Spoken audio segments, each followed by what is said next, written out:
Derrick, a caregiver, had just signed out for the day when his phone rang. It was his wife, madly, asking if he could pick up a cup of coffee on his way home. "See you in 40 minutes," he said, with a tired smile. He drove to the only coffee shop still open during the lockdown, one that stayed running to serve essential workers. As soon as he stepped inside, the desk manager greeted him warmly. "Your usual?" she asked. "You know me too well." "How's your wife doing?" Derrick laughed.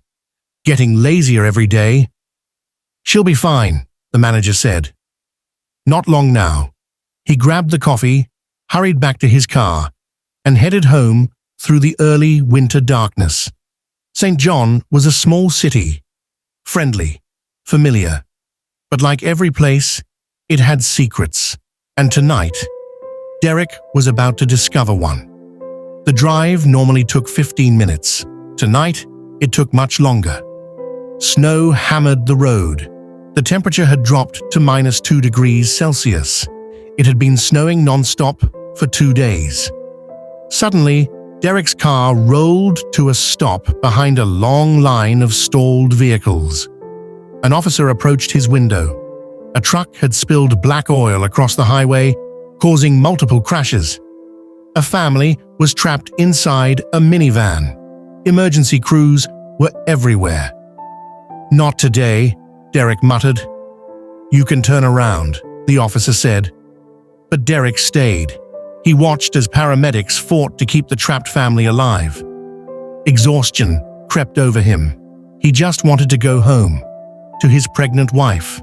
A month from now, he'd finally be a father. The thought warmed him.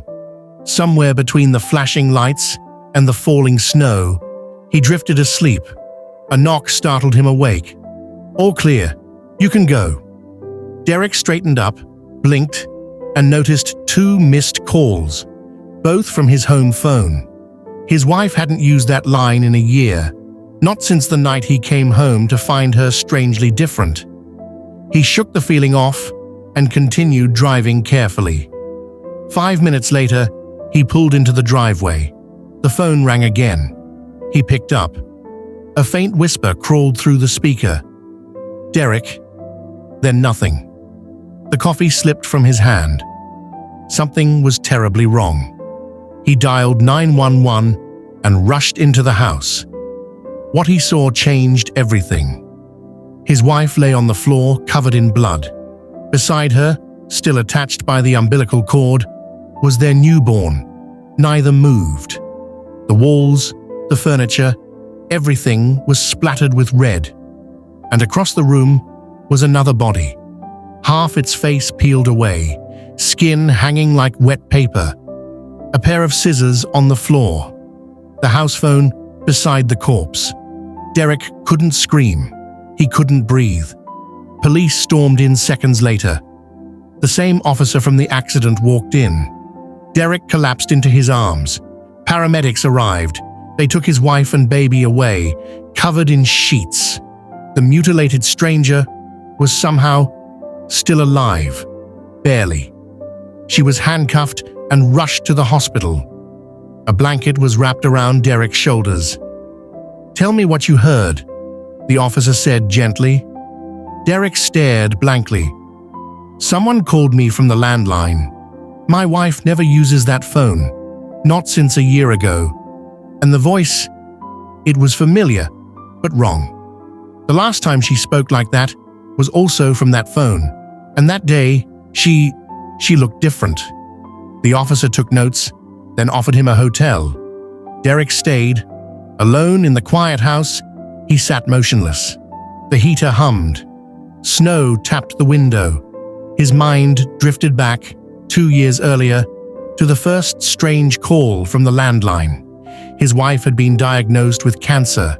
They'd been trying to conceive, and the tests revealed the truth. She fought hard through treatment, but the disease was aggressive.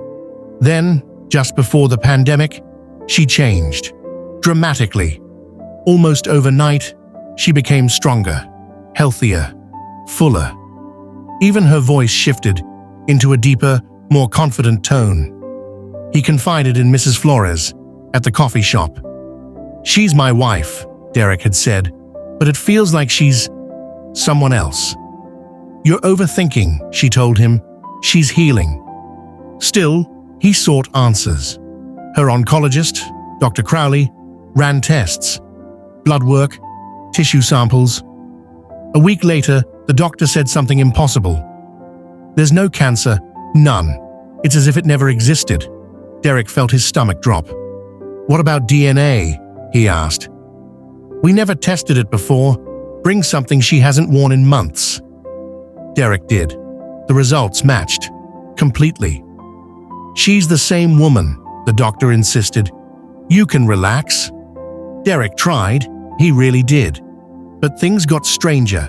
She developed new habits, new interests, new behaviors she never had before. At times, she seemed like an entirely different person. One evening, she said something that chilled him. "A man visited me while I slept. He said, 'You are healed,' and everything changed." "An angel?" Derrick asked, but she only smirked. The next morning, he gave the doctor the clothing sample. A week later, the doctor confirmed again she was the same woman, no mistakes, but the doctor wasn't done. As Derrick left the hospital, Dr. Crowley quietly dialed 911.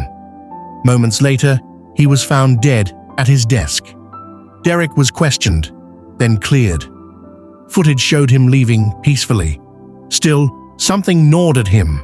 His wife's voice, her mannerisms, her body, everything felt borrowed. Then one night, he heard noises from the basement. Strange, muffled sounds, but the basement door was locked, untouched. When he went down, everything looked normal. On the way back up, he heard it again, beneath the floor. He stared at the concrete. Impossible. The next morning, everything seemed fine, until he returned from work and found his wife dead, the baby cold. A starved, faceless stranger dying on the floor. His phone rang. The police needed him immediately. At the station, the chief of police introduced an old man. "Do you know him?" the chief asked. "No," Derrick said. "This is your wife's father." Derrick frowned. "Her parents are dead." The chief corrected him. "This is Maddie's father." "Maddie?" Derrick whispered. "My wife's name is Madly." The old man spoke. "I'm Robert. I had twin daughters, Madly and Maddie. Identical. 5 years ago, they destroyed our home after we reported their crimes. We thought they died in the fire, but when I saw the news, I knew at least one of them survived." He showed Derrick a photo of the twins, and everything clicked. They looked exactly alike.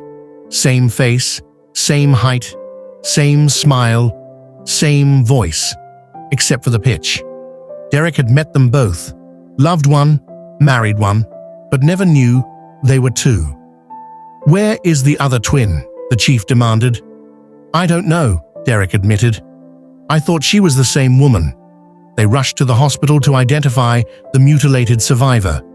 Robert took one look and collapsed. "That's Madly," he whispered. "His real daughter, the real wife." Doctors reported she had stage 5 cancer, untreated for a year, and almost no chance of surviving. She died shortly after. Derrick told police about the basement noises. They returned to the house, and that was when Derrick saw what he missed. Behind the deep freezer was a concealed door. When he had left the basement days earlier, the freezer must have shifted, freeing the entrance. Inside the hidden room, they found the truth. Madly had been imprisoned down there for nearly a year, starved, beaten, kept alive just enough to produce samples. Her face cut off, her fingers removed, all so Maddie could steal her identity, to pass fingerprint checks, DNA tests, facial scans. As they processed the scene, an officer handed Derrick a small evidence bag. Inside, Madly's diary. The final entries revealed everything. Maddie had loved Derrick deeply, but Maddie had always controlled her, manipulated her. Maddie had stayed close, trying to help her sister change. Until Derrick came along. Maddie could not stand it. Maddie wrote that she feared her sister would hurt them both. She planned to beg her sister to spare Derrick, maybe even leave him. But Maddie had other plans. She took her sister's life, stole her identity, and lived as Derrick's wife, right up until childbirth exposed her failing disguise. Finally, the chief received a call from the hospital. DNA confirms both victims, the twins, Maddie and Maddie. Case closed. Robert walked out of the station silently. His daughters had burned his home, vanished, destroyed lives. And now one murdered the other. He had searched for 5 years, and now he had nothing left.